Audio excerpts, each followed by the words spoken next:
स्त्री कथारे ठाकुर खंडिया द्वापर जुगर कथा। दिने श्रीकृष्णकर अष्टपाटराणी वृंदावन नंदक अंतपुर मिलित होइथिले। सेमाने नंदराजा राणी सहित वृंदा राणी ठारू श्रीकृष्णकर लीला शुणुथिले।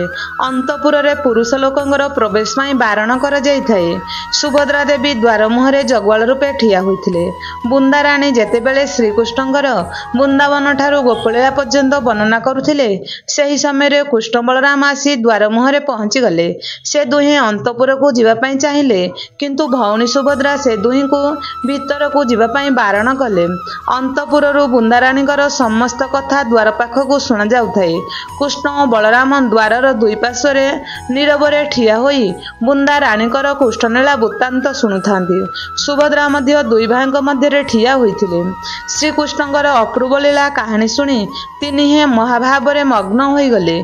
सेमानक शरीरर शारीरिक विकार सब लोप पाईगला। फल तीन जनकर शरीर में क्रमशः परिवर्तन भाव प्रकाश पाइला।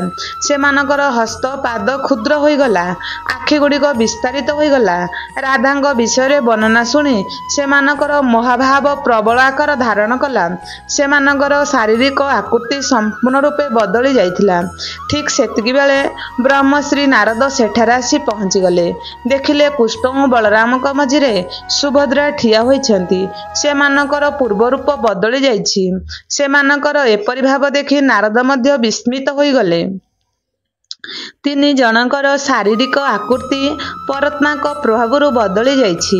नारद श्रीकृष्ण पाद तले पड़ी प्रार्थना कले, कहले प्रभु आपणकर एही रूप लोकलोचन रे प्रकाश पाऊ। श्रीकृष्ण नारदंग प्रार्थना रे प्रीत होई तांको कहले जे से माने कलिजुग रे बौद्ध अवतार धारण करी एही रूप रे नीलाचर रे आविर्भाव हेबे। सेही कारणरू पुरी श्री मंदिर रे विराजित जगन्नाथ, बलभद्र और सुभद्रांकर मूर्तित्रय अरूप रूपे प्रकाश पाइछि। उत्कलर अन्य एक प्रवचन अछि, दारू काठरू ठाकुर विग्रह निर्माण निमते अनंत महाराणा राजा इंद्रदुम्न ठारू आमे 21 दिन समय चाहिथिले।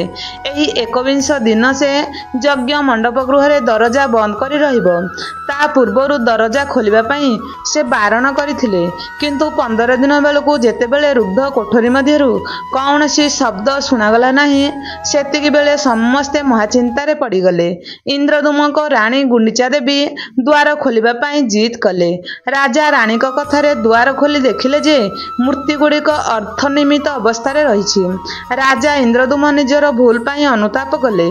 सेही दिन ठारू जगन्नाथ, बलभद्र और सुभद्रांगर अर्धनिमित मूर्ति गुड़िक पूजा करा जाउछि। तेणु कथारे अछि, स्त्री कथारे ठाकुर।